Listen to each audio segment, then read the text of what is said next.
माता सती ने यज्ञ में अपने पिता से कहा है कि हे पिताजी, आपने जगत पिता का अपमान किया है और मैं आपसे उत्पन्न हुई हूं, इसलिए इस शरीर को यहीं पर छोड़ रही। योगाग्नि में अपने तन को जला दिया है। शरीर छोड़ते समय श्री हरि जी से भोलेनाथ की पत्नी होने का वरदान मांगा है और भोलेनाथ पत्नी के जाने के बाद राम जी की साधना में लीन हो जाते हैं। इधर सती माता पार्वती जी के रूप में जन्म लेती हैं हिमालय और मैना के यहाँ। किशोर वय को लगभग पहुँच रही हैं, उसी समय नारद जी जाते हैं। नारद जी से हिमालय और मैना पूछ रहे हैं कि प्रभु मेरी बेटी का भविष्य कैसा है। ये बिल्कुल एकदम मानस सामाजिक समाज में यही होता है। हम लोग अपने बच्चों के भविष्य के बारे में, कोई भी आ जाता है जिसको समझते हैं कि ये जानकार है तो उससे पूछते हैं। और नारद जी कहते हैं कि सब लक्षण संपन्न कुमारी, होई संतत पियहि प्यारी, सदाय चल यही कर यही बाता। तुम्हारी पुत्री सभी लक्षणों से युक्त है और इसका पति इसको हमेशा प्यार करेगा, हमेशा इसका सुहाग बना रहेगा। किसी भी कन्या के लिए इससे अच्छा वरदान हो ही नहीं सकता, संभव ही नहीं। कितना भी और कुछ मिल जाए लेकिन ये दो चीज न मिले तो सुख नहीं मिलेगा। और कुछ मिल सकता है, सुख नहीं मिलेगा। और ये दोनों चीज मिला रहे और चीजें न भी मिले तो भी वो सुखी रहेगी, जहां तक मैं समझता हूं। आगे बहुत सी बातें बताते हैं। अब ज्योतिषियों को बताने हैं, कुछ अच्छा बताएंगे, 4 बात अच्छी बताएंगे, 1 बात गड़बड़ बताएंगे। उनकी क्या कमी है भाई, किसी की किस्मत में सब कुछ अच्छा नहीं होगा। कह रहे हैं कि शैल सुलक्षण सुता तुम्हारी, शैल सुलक्षण सुता तुम्हारी, सुनहु जब यव गुण दुई चारी। तुम्हारी बेटी तो बहुत ही सुलक्षणी है, अब इसके 2-4 अवगुण सुनिए। क्या अवगुण है? बेटी के अवगुण नहीं है। देखिए बहुत साफ सी बात है, इनकी कुंडली का दोष है।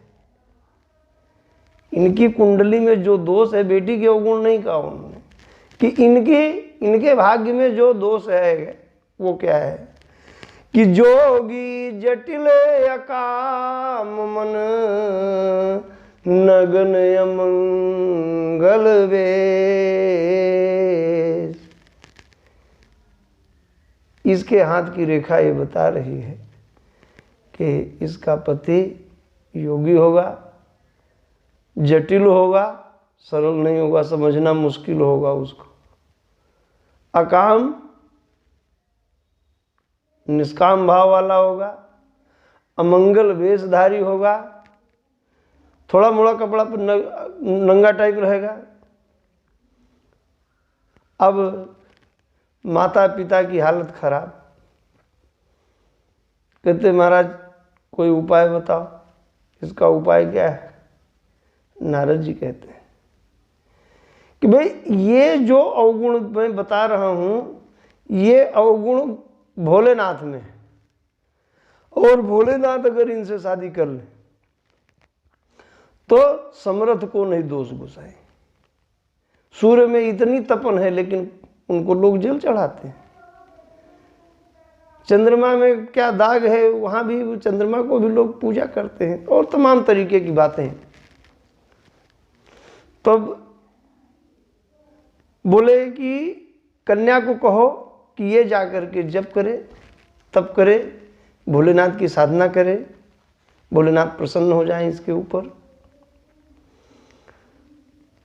अब यहाँ पर देखिए कि इन्होंने ये नहीं कहा कि ये अनुष्ठान करवा लीजिए और मैं जाप कर दूंगा, तप कर दूंगा, या कि अपनी कन्या को मेरे आश्रम में भेज दीजिए, मैं वहाँ पर 1 महीना उसके लिए यज्ञ करवा दूंगा, उसकी शादी बढ़िया हो जाएगी।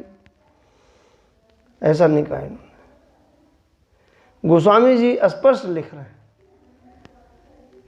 कि भाई आपके ही जप तप करने से आपको मनोवांछित फल की प्राप्ति होगी। किसी के कोई भगवान का अर्दली नहीं लग रहा है। और मैं भी कह रहा हूँ, हाथ जोड़ करके लोगों से मेरा निवेदन है कि आपके घर में भी ज्योतिषी, ज्ञानी, महर्षि, 100 नामधारी श्री श्री जो भी आते हों, आपसे परिचित हों, अपने को साक्षात भगवान होने का दावा भी करते हों, तो भी मेरा हाथ जोड़कर निवेदन है कि अपनी कन्या को मत भेजिए। उसको जो भोगना है भोग लेने दीजिए। उसकी कुंडली का जो दोष है वो दोष अपना भोग लेगी बेचारी। भेज दिए तो कुंडली का दोष पीछे रह जाएगा, ये आगे भोगवा देंगे। ये मेरा एकदम अनुरोध समझ लीजिए, प्रार्थना समझ लीजिए, चेतावनी समझ लीजिए। जो कुछ जो समझना चाहे समझ ले, क्योंकि समाज बहुत विकृत रूप ले चुका है। और इसीलिए मैंने इस मानस के समाज शास्त्रीय पक्ष की विवेचना करने का निश्चय किया है। अब पार्वती जी साधना में लग गई हैं और उधर भोलेनाथ साधना में हैं। राम भगवान एक दिन भोलेनाथ के पास पहुंचते हैं और कहते हैं, राम जी की बात सुनिए क्या कह रहे हैं भोलेनाथ से, कि अब बिनती मम सुनहु शिव, जो मो पर निज ने, जाई विवाह वहु शैल जही, जाई विवाह वहु शैल जही, यही मोहि मांगे देव। मुझे ये वरदान दे दीजिए। अब भोलेनाथ से कह दिया है, भोलेनाथ फिर साधना में। इसी के पैरेलल एक घटनाक्रम और चल रहा है। तारक नाम का राक्षस है, जिससे सभी देवता आतंकित हो चुके हैं। कोई उसको मार नहीं पा रहा है। पता चलता है कि इसे मारने वाला वही होगा जो भोलेनाथ से पैदा होगा। भोलेनाथ का पुत्र ही इसको मार पाएगा। अब संकट ये है कि भोलेनाथ तो साधना में है। भोलेनाथ की साधना कौन तोड़े? अब साधना तोड़ने के लिए सभी देवताओं ने कामदेव को प्रेरित किया है। कामदेव कहता है, भाई हमको काहे को बलि का बकरा बनाए लो, भोलेनाथ से कौन पंगा ले। लेकिन लोग मना ले जाते हैं, बोला चलो भैया हम ही अपना बलिदान करेंगे। और जिस समय कामदेव ने अपनी माया फैलाई है, क्या स्थिति बनी है जगत की कि सब लिखे हैं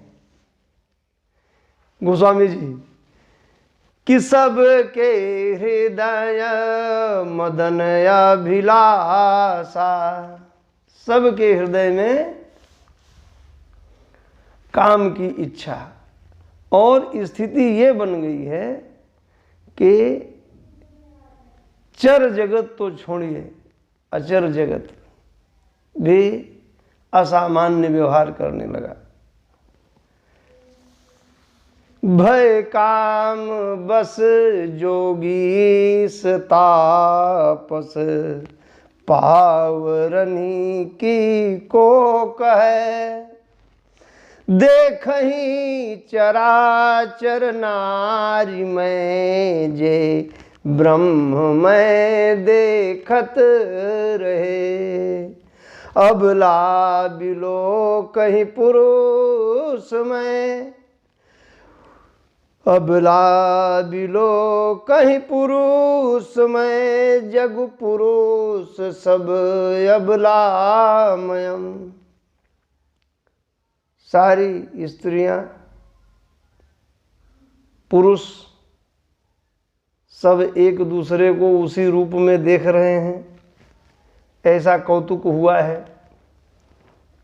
जब बहुत ज़्यादा हो गया है तब भोलेनाथ जी ने अपना तीसरा नेत्र खोला है और कामदेव वहीं पर जल करके भस्म हो गया। उसके मरते ही हुआ क्या? हाहाकार भयउ जग भारी, हाहाकार भयउ जग भारी, डर पे सुर भय असुर सुखारी, डर पे सुर भय असुर सुखारी। संसार में हाहाकार मच गया। मतलब एक हाहाकार पहले मचा था जब उसने अपना जो है प्रभाव दिखाया था। अब वो मर गया तो फिर हाहाकार मच गया भाई। मतलब न जिंदा रहे पर जो है शांति है, न मर जाने पर शांति है। ये क्या बात हो गई? हाहाकार पहले भी या बाद भी, ऐसे कैसे है? काहे को हाहाकार मच गया? अब तो वो मर गया, शांति हो जानी चाहिए थी।